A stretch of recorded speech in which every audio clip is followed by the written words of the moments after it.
2011 में बनने वाली मारूफ अमरीकी फिल्म कॉन्टाजिन के अंदर आज की दुनिया का हाल तकरीबन 9 साल पहले बता दिया गया था। मूवी के अंदर वाज़ेह तौर पर दिखाया गया है कि एक औरत अमेरिका से चीन के शहर हांगकांग अपने दोस्त की तरफ सफर करती है, जहां उसका दोस्त उसके लिए पार्टी का इंतजाम करता है और वो रात का डिनर उसके साथ करती है। अगले दिन वो वापस अमेरिका की तरफ सफर करती है।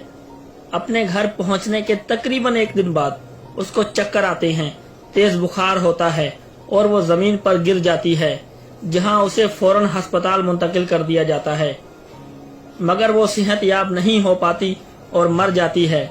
डॉक्टर्स के मुताबिक उस पर एक अजीब किस्म का वायरस हमला आवर हो चुका है, जिसका इलाज दुनिया में अभी तक दरियाफ्त नहीं हुआ।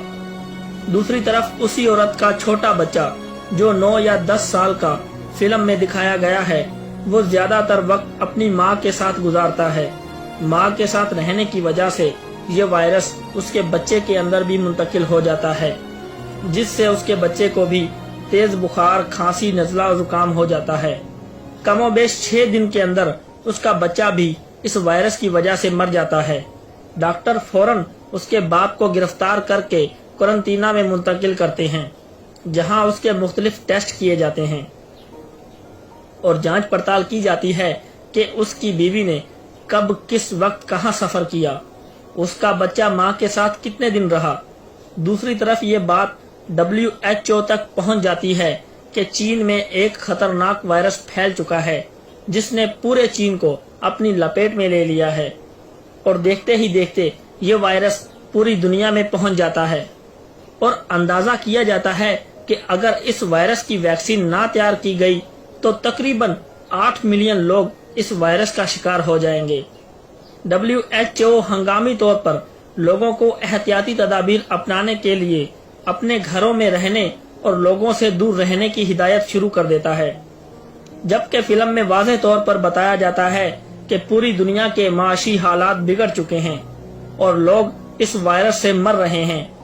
पूरी दुनिया में कर्फ्यू सा लग जाता है, लोग घरों में महसूर होकर रह जाते हैं, तालीमी इदारे, यूनिवर्सिटियां सब बंद हो जाती हैं, रोड खाली होकर वीरान कब्रिस्तान का मंजर पेश करते हैं, मक्का और मदीना भी खाली करा दिया जाता है, जबकि ये बीमारी जिसको कोरोना वायरस का नाम दिया जाता है, दुनिया में तकरीबन 90 दिन से 144 दिन तक जारी रहती है। इसी दौरान WHO चीन के शहर हांगकांग में अपने 2 खास डॉक्टर भेजता है, जो इस बीमारी के फैलाव की वजह मालूम करते हैं, मगर दौरान तफ्तीश इस बीमारी की खोज लगाते हुए इन 2 में से एक डॉक्टर भी इस महलक कोरोना वायरस का शिकार हो जाती है और 14 दिन के अंदर अंदर मर जाती है, जबकि दुनिया में कफन की कमी और लोगों को इज्तिमाई तौर पर कब्रों में दफनाया जाता है। 144वां दिन WHO कोरोना वायरस के खिलाफ एक वैक्सीन तैयार कर लेता है, जो तकरीबन 90 दिन के अंदर पूरी यूरोपीय दुनिया के अंदर पहुंच जाती है। उसके बाद वो एशियाई ममालिक की तरफ भेजी जाती है। वैक्सीन इंसान के नाक के अंदर डाली जाती है, जो फेफड़ों में जाकर कोरोना वायरस के जरासीम को खत्म कर देती है। मगर बीमारी किस वजह से फैली, इसकी खोज डॉक्टर्स और साइंसदान उस वक्त लगा पाते हैं जब उन्हें मालूम होता है चीन में एक चमगादड़ ने केला खाया और वो आधा केला चमगादड़ के मुंह से नीचे गिरता है, जिसे पिग खा लेता है। वो वायरस चमगादड़ से उस पिग में मुंतकिल हो जाता है, जिसे वो औरत जो अमेरिका से अपने दोस्त से मिलने जाती है, वो और उसका दोस्त वो पिग खा लेते हैं, जिससे ये वायरस उसके दोस्त और उसमें मुंतकिल हो जाता है। यूं ये वायरस पूरी दुनिया में फैल जाता है। मगर सवाल ये उठता है, जो कोरोना वायरस दुनिया में फैला हुआ है, बिल्कुल वो चीज तकरीबन 9 साल पहले इस मूवी के अंदर कैसे फिल्माई गई। मूवी के मुसन्निफ को कैसे मालूम हो जाता है कि इस वायरस का नाम कोरोना वायरस होगा और कमोबेश ये वायरस 8 मिलियन लोगों को मुतासिर करेगा। कोरोना वायरस के खिलाफ जब दुनिया कोई वैक्सीन नहीं बना पाती, तो अचानक अमेरिका ये वैक्सीन कैसे बना लेता है। हैरत अंगेज तौर पर मूवी के अंदर WHO के 2 अफराद कोरोना वायरस का शिकार होते हैं। جبکہ تقریباً 2 دن پہلے WHO کے 2 ماہرین اس وائرس کا شکار ہو چکے ہیں۔ کیا یہ پری پلان منصوبہ نہیں؟ کیا یہ وائرس چین کے اندر ایک خاص منصوبہ بندی سے نہیں چھوڑا گیا؟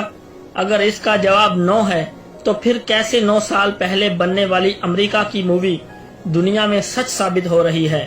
کیسے ایک امریکی مصنف اپنی کتاب اینڈ آف ڈائز کے اندر یہ انکشاف کرتی ہے کہ 2020 میں دنیا کے اندر ایک مہلک وبا پھیلے گی جو اچانک پوری دنیا کو اپنی لپیٹ میں لے لے گی، اور اچانک سے یہ وبا دنیا سے ختم ہو جائے گی، اور تقریباً 1 دہائی بعد یہ بیماری دنیا پر پھر حملہ کرے گی۔ یہ سب کچھ پہلے سے امریکن مصنفین کو معلوم ہونا، کیا یہ محض اتفاق ہے یا امریکہ کا سوچا سمجھا منصوبہ؟ معلوماتی ٹی وی کے ساتھ رجب عکاس کو دیجیے اجازت۔ اللہ حافظ۔